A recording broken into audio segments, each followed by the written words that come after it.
जय माँ खोड़ियार, जय माँ सोनल। तो आज हमारा ब्लॉग चालू हो रहा है शाम के 4:30 बजे, क्योंकि आज मैं थोड़ा काम पे था। मैं अभी ट्रैक्टर चला रहा हूँ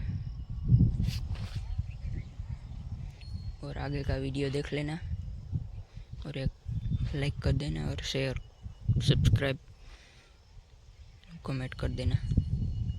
मिलते हैं कल के ब्लॉग में, तब के लिए आज का ब्लॉग यहीं पे एंड करते हैं। देख लेना मेरा आगे का ब्लॉग अभी।